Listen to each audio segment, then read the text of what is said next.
Hey guys, welcome to my YouTube channel. आज हम लोग जो डिस्कस करेंगे वो है हमारा डीआरडीओ एमटीएस का जो जीके का पोर्शन है। आप लोग को पता है कि सिलेबस क्या है वगैरह वगैरह, आप लोग को सबको पता है। अगर किसी को सिलेबस अभी तक नहीं पता है तो यार मैं कुछ नहीं बता सकता। ऐसे सिलेबस मैं बता दे रहा हूँ, पर अभी तक अगर आपको सिलेबस ही नहीं पता है तो तैयारी कैसे करोगे, है ना।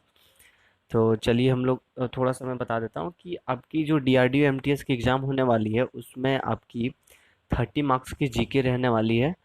और maths and reasoning 35 marks each रहने वाली है, ठीक है। तो मैथ्स एंड रीजनिंग 35 35 70 और 30 मार्क्स की आपकी जो बच जाती है वो जीके की रहने वाली है, ठीक है। तो सीबीटी फर्स्ट के लिए तो मैथ एंड रीजनिंग की क्लासेस तो अभी थोड़े दिन बाद मैं स्टार्ट करूँगा।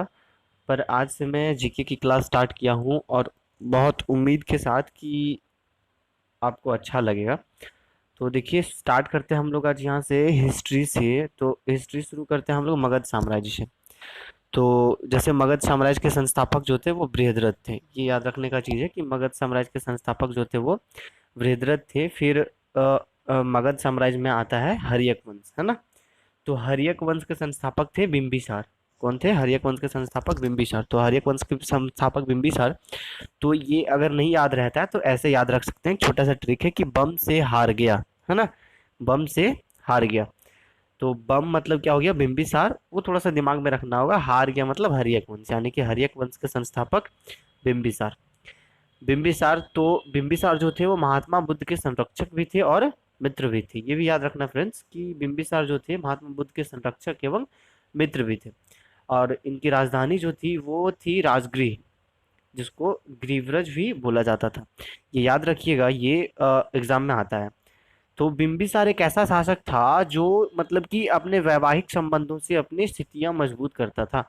जैसे कि मतलब कि क्या बोलते हैं कि बहुत सारे विवाह कर लेता था वो। एक विवाह किया तो जैसे हम लोग अभी दहेज में लेते हैं, भले इलीगल है, दहेज नहीं लेना चाहिए। बट बात यह है कि जैसे अभी दहेज में बहुत सारा चीज़ मिलता है, पैसा मिलता है। तो उस टाइम क्या होता था कि वो साम्राज्य ही, जैसे किसी की कोई दूसरे राजा की बहन से शादी किया या फिर दूसरे राजा की बेटी से शादी किया, तो उसके साम्राज्य का कुछ हिस्सा वो अपने साम्राज्य में ले लेता था। तो ऐसे करके वो अपना साम्राज्य जो है फैलाता था। ये था बिम्बिसार, है ना। अब आगे हम लोग देखते हैं, आगे अभी हम लोग मगध साम्राज्य में ही हैं। तो अ, बिम्बिसार का पुत्र जो था उसका नाम हुआ अजात शत्रु, है ना। बिम्बिसार का पुत्र जो हुआ उसका नाम हुआ अजात शत्रु। तो अजात शत्रु का मतलब कि देखिए फ्रेंड्स, क्वेश्चंस तो बहुत सारे हैं, मतलब बुक्स में हम लोग पढ़ेंगे तो बहुत सारा क्वेश्चंस मिल जाएंगे, ऊपर से नीचे तक एक पैराग्राफ जैसा। सॉरी। लेकिन हमको पढ़ना वही है जो एग्जामिनेशन पॉइंट ऑफ व्यू से इम्पोर्टेंट है ना। अदरवाइज हम लोग मतलब फिर एग्जाम कैसे निकलेगा? सब कोई तो उतना पढ़ता है, मतलब स्मार्ट स्टडीज करना होगा, है ना। जो प्रीवियस ईयर क्वेश्चंस हैं वगैरह वगैरह, मतलब स्मार्टली थोड़ा सा देखना होगा कि हाँ ऐसा क्वेश्चंस एक्सपीरियंस लेवल से। तो मैं वैसा क्वेश्चन आपको सिलेक्टेड क्वेश्चंस की तैयारी करवा रहा हूँ। तो अजात शत्रु जो थे अपने पिता बिंबिसार की हत्या करके शासक बना था, है ना। अजात शत्रु जो था अपने पिता बिंबिसार की हत्या करके शासक बना था। देखिए, प्रथम बौद्ध संगीति का आयोजन जो हुआ था वो अजात शत्रु के काल में ही हुआ था। इसको एकदम अच्छे से याद कर ले, ये बहुत इंपॉर्टेंट है। आप चाहे तो वीडियो को पॉज करके अपने नोटबुक में लिख भी सकते हैं, है ना। तो या फिर स्क्रीनशॉट ले लो, सीधा सा बात है। तो प्रथम बौद्ध संगीति का आयोजन अजात शत्रु के काल में हुआ था, और प्रथम जैन संगीति का आयोजन किसके शासन काल में हुआ था, ये आपको कमेंट बॉक्स में बताना है, ठीक है। तो उदाइन जो है, उदाइन ने पाटलिपुत्र को मगध की राजधानी बनाई, है ना। तो मगध की राजधानी पहले कहाँ थी ये हम क्या बताए थे? राजगृह या फिर गिरिव्रज, जिसका नाम था राजगृह, उसको गिरिव्रज भी बोला जाता था। लेकिन जब उदाइन जो है वो जब शासक शासक बन गया तो वो क्या किया, पाटलिपुत्र को मगध की राजधानी बना दी। मगध की राजधानी किसको बना दी? पाटलिपुत्र को। तो उदयन ने ही पटना में गंगा एवं सोन नदी के संगम पर एक किला बनवाया था। ये उतना इंपॉर्टेंट नहीं है, बट उदयन ने पाटलिपुत्र को मगध की राजधानी बनाई। This one is very important, please note it down friends, ठीक है। अब तीसरा जो है वंश है उस सारा ये सब सारा मगध साम्राज्य का ही है। तो इसमें हम लोग देख रहे हैं कि शिशुनाग वंश आ जाता है ना। क्या, शिशुनाग वंश, मतलब हर्यक वंश के बाद आ जाता है शिशुनाग वंश। तो शिशुनाग वंश, शिशुनाग जो नाग दशक का अमात्य था, अमात्य मतलब क्या होता है, पुरोहित होता है, ठीक है। तो शिशुनाग जो था वो नाग दशक का अमात्य था, उसी ने शिशुनाग वंश का स्थापना किया था। तो इसको तो याद रखने में कोई परेशानी मेरे ख्याल से नहीं होनी चाहिए। शिशुनाग वंश, शिशुनाग ही शिशुनाग वंश का स्थापना किया था। नंदीवर्धन जो थे इस वंश का अंतिम शासक था, है ना। फिर है नंदवंश, तो महापनंद ही नंदवंश का संस्थापक था। नंदवंश महापद्मनंद, ठीक है, महापद्मनंद जो थे नंदवंश के संस्थापक थे। इसने कलिंग को मगध में मिलाया था फ्रेंड्स, इसने कलिंग को मगध में मिलाया था। बहुत बार ये क्वेश्चन आ चुका है नेवी या फिर एयरफोर्स के एग्जाम में, अगर आप बैठते होंगे, मतलब आपने अगर ये एग्जाम दिया होगा नेवी एयरफोर्स वगैरह की, तो एनडीए की, तो उसमें ये सारे ये क्वेश्चन आया था पिछली बार में कि इसने कलिंग मगध को, कलिंग कलिंग को मगध में किसने मिलाया था, है ना। तो नंद वंश के संस्थापक महापद्मनंद ने ही कलिंग को मगध में मिलाया था, है ना। तो इसे सैनिकों का नाश करने वाला कहा जाता है। बहुत इंपॉर्टेंट क्वेश्चन है, बहुत इंपॉर्टेंट क्वेश्चन, नोट कर लो, स्क्रीनशॉट ले लो, जो करना है वो करो, पर क्वेश्चन मत जाने दो हाथ से। इसे सैनिकों का नाश करने वाला कहा जाता है, जैसे घनानंद, फिर उसका आ जाता है अगला शासक घनानंद, धनानंद, है ना। तो इसे चाणक्य ने चंद्रगुप्त मौर्य के साथ मिलकर पराजित किया और मौर्य साम्राज्य की नींव रख दी। मतलब कि चाणक्य क्या किया, चंद्रगुप्त मौर्य के साथ मिलके इसको पराजित किया और मौर्य साम्राज्य की स्थापना कर दी, है ना। तो हम अब आगे देखते हैं हम लोग कि क्या है मौर्य साम्राज्य। तो जैसा कि अभी बताएं कि मौर्य साम्राज्य का स्थापना कर दिया, तो क्वेश्चन में बहुत बार फ्रेंड्स ये भी आ सकता है यहाँ पे ये कि नंद वंश, है ना, नंद वंश के तुरंत बाद का शासक, शास है ना, वंश, तो कौन सा है, मौर्य साम्राज्य, है ना। जैसे कि घनानंद का ही हत्या करके मौर्य साम्राज्य का स्थापना हुआ था, तो इसीलिए नंद वंश के तुरंत बाद का साम्राज्य कौन सा या फिर वंश कौन सा है, तो मौर्य साम्राज्य है। तो मौर्य साम्राज्य के संस्थापक, जैसे आप सभी को ही जानते हैं कि चंद्रगुप्त मौर्य, मौर्य साम्राज्य के संस्थापक हो गए चंद्रगुप्त मौर्य। और कौटिल्य के अर्थशास्त्र में मौर्य वंश का विस्तृत जानकारी मिलता है। अगर आप मौर्य वंश का विस्तृत जानकारी, अगर एग्जाम में ऐसा क्वेश्चन पूछता है कि निम्नलिखित में से किस पुस्तक में या फिर किस महाकाव्य में, ग्रंथ में मौर्य वंश का विस्तृत जानकारी मिलता है, तो क्या है, कौटिल्य, है ना। कौटिल्य के अर्थशास्त्र में, कौटिल्य द्वारा जो रचित अर्थशास्त्र है उसमें मौर्य वंश का विस्तृत जानकारी मिलता है। मौर्य वंश के संस्थापक हो गए चंद्रगुप्त मौर्य। ओके फ्रेंड्स, आगे देखते हैं। तो चंद्रगुप्त मौर्य, है ना। अब थोड़ा सा यहाँ पे देखिए कि चंद्रगुप्त मौर्य, है ना, अब देखिए सिकंदर के उत्तराधिकारी यानी कि सिकंदर महान, जिसको हम लोग अलेक्जेंडर द ग्रेट बोलते हैं, तो अलेक्जेंडर का जो सक्सेडर था यानी कि उत्तराधिकारी था, जिसका नाम सेल्यूकस निकेटर था, अच्छी तरह से वाकिफ होंगे, तो उसका उत्तराधिकारी का नाम, सक्सीडर का नाम क्या था, सेल्यूकस निकेटर। उसको पराजित किया, किसने पराजित किया, चंद्रगुप्त मौर्य ने, तथा उपहार में 500 हाथी सेल्यूकस को दे दिया। पराजित करके 500 हाथी सेल्यूकस को दे दिया, और यही खुशी में सेल्यूकस ने अपनी पुत्री, जिसका नाम हेलेना या फिर कॉर्नेलिया था, उसका विवाह चंद्रगुप्त मौर्य से करवा दिया, है ना।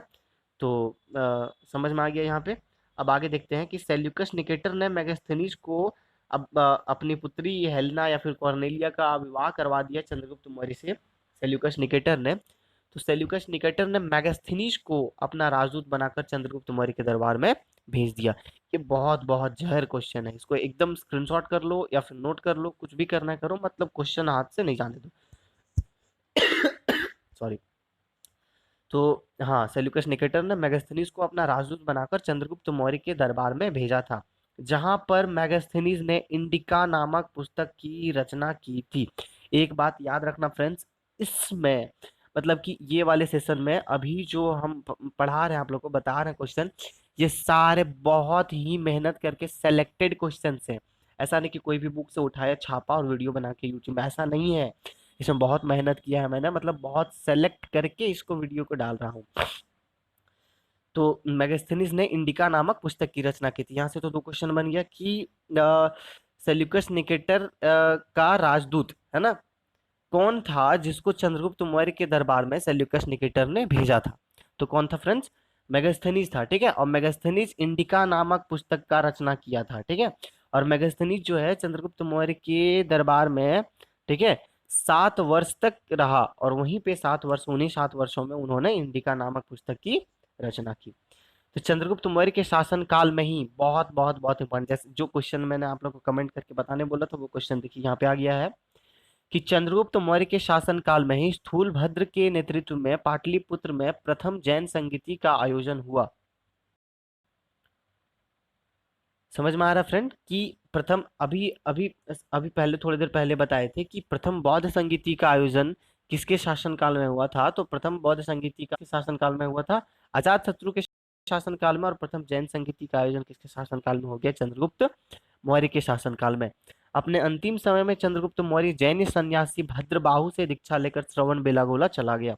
बहुत इंपॉर्टेंट है फ्रेंड, बहुत इंपॉर्टेंट है, क्वेश्चन का स्क्रीनशॉट मारो मारो स्क्रीनशॉट। अपने अंतिम समय में चंद्रगुप्त मौर्य ने जैन सन्यासी भद्रबाहु से दीक्षा लेकर श्रवणबेलागोला चला गया। ठीक है, आगे देखते हैं आगे जानते हैं जो हमारे चंद्रगुप्त मौर्य के जो प्रधानमंत्री थे कौटिल्य, जिसको हम लोग चाणक्य बोला जाता था, है ना, तो उसके बारे में थोड़ा सा जान लेते हैं। तो चाणक्य का कुछ अन्य नाम भी है, जिसको एक कौटिल्य, दूसरा क्या है, विष्णुगुप्त है। इनके बचपन का नाम विष्णुगुप्त था, है ना। चाणक्य के पिता का नाम क्या था, चणक था। चाणक्य के पिता चणक थे। तो चाणक्य को भारत का मैकियावेली भी कहा जाता है, जाना जाता है, भारत का मैकियावेली भी कहा जाता है। चाणक्य ने ही अर्थशास्त्र की रचना की थी। अर्थशास्त्र की रचना किसने की थी, चाणक्य ने ही। इसी पुस्तक में मौर्य साम्राज्य का विस्तृत विवरण मिलता है अर्थशास्त्र में। अर्थशास्त्र 15 अभिकरणों या फिर खंडों में विभाजित है ना। तो ये हो गया सारे कि चाणक्य यानी कि कौटिल्य विष्णुगुप्त से रिलेटेड कुछ 4-5 क्वेश्चन जो इंपॉर्टेंट थे मैंने बता दिया। अब देखिए, अब बिंदुसार, है ना। अब देखिए बात क्या है कि जैसे चंद्रगुप्त मौर्य हो गए, तो चंद्रगुप्त मौर्य अपने अंतिम समय में भद्रबाहु नामक जैन सन्यासी से जैन धर्म का दीक्षा लेकर श्रवण बेलागोला चले गए और अपना राजपाट को क्या किए, त्याग दिए। उसके बाद देखिए चंद्रगुप्त मौर्य का पुत्र जो हुआ बिंबिसार हुआ। तो बिंबिसार से ज्यादा रिलेटेड क्वेश्चंस नहीं आते हैं, ये इंपॉर्टेंट उतना नहीं है, इसलिए हम लोग बिंदुसार के बारे में नहीं पढ़ रहे हैं। ठीक है, तो बिंदुसार का पुत्र जो हुआ वो हुआ अशोक, है ना। बिंदुसार का पुत्र का नाम क्या था, सम्राट अशोक, है ना, सम्राट अशोक के नाम से जिसे जानते हैं हम लोग। तो अशोक की माता का नाम क्या था, शुभद्रांगी। क्या था, अशोक की माता का नाम शुभद्रांगी और पिता का नाम बिंदुसार।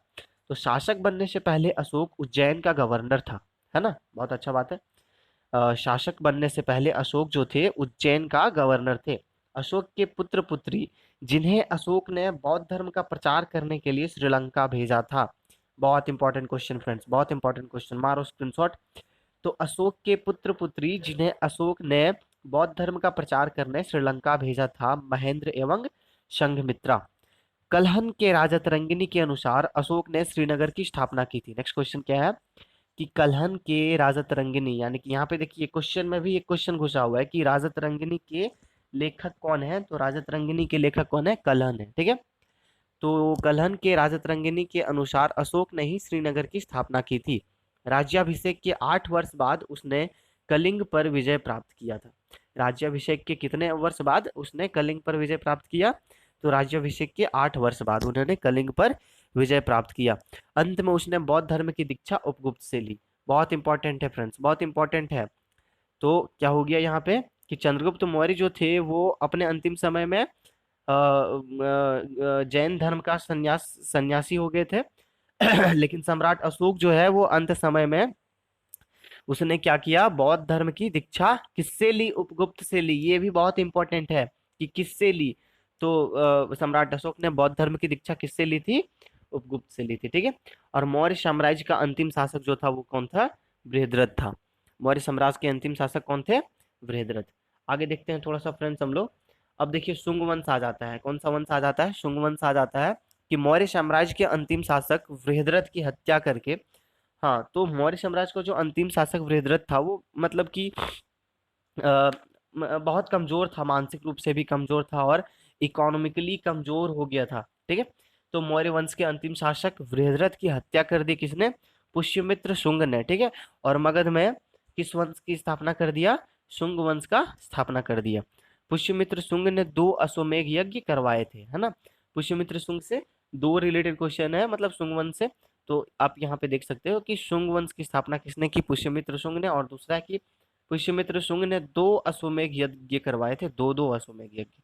ठीक है, तो अब थोड़ा सा लास्ट टॉपिक है, ये हम लोग देख लेते हैं। हाँ, तो कनिष्क के बारे में है ना, कनिष्क। तो कुषाण राजवंश है ना, कनिष्क जो थे वो कुषाण राजवंश से ताल्लुक रखते थे। तो कुषाण राजवंश का सबसे महान शासक कनिष्क थे, इसीलिए ये इंपॉर्टेंट है, इसीलिए इसको बता रहे हैं। कुषाण राजवंश का सबसे महान शासक कौन थे? कनिष्क थे। कनिष्क ने 78 ईस्वी में शक संवत चलाया था। 78 ईस्वी में शक संवत चला, बहुत इंपॉर्टेंट है, बहुत इंपॉर्टेंट फ्रेंड्स, मारो स्क्रीनशॉट। में तो बोलता हूँ पूरा ही ले लो स्क्रीनशॉट। कि 78, जैसे पहला क्वेश्चन तो ये बन सकता है कि शक संवत कब से प्रारंभ हुआ। तो कब से प्रारंभ हुआ, वो तो हो गया कि 78th, है ना, हाँ, ईस्वी में। तो मानी यानी कि 78 ईस्वी में। तो प्रारंभ किसने किया? तो कनिष्क ने प्रारंभ किया 78 ईस्वी में शक संवत का, ठीक है। दूसरा तीसरा क्वेश्चन है वो है कि अश्वघोष कनिष्क का राजकवि था, है ना। बहुत इंपॉर्टेंट क्वेश्चन कि अश्वघोष किसका राजकवि था, बहुत बार पूछा जा चुका है, बहुत बार। तो अश्वघोष कनिष्क का राजपूत था, राजकवि था, सॉरी सॉरी सॉरी, राजकवि था। अश्वघोष ने ही की रचना की थी, बहुत इंपॉर्टेंट है इसमें, मतलब कि अभी तक जितना पता है सारे क्वेश्चन इंपॉर्टेंट है। तो आप इस स्क्रीनशॉट लेके अपने नोट्स में अच्छे से नोट कर लेना, एक भी क्वेश्चन नहीं छूटने वाला है, मैं बता रहा हूँ। अश्वघोष ने ही बुद्धचरित की रचना की थी।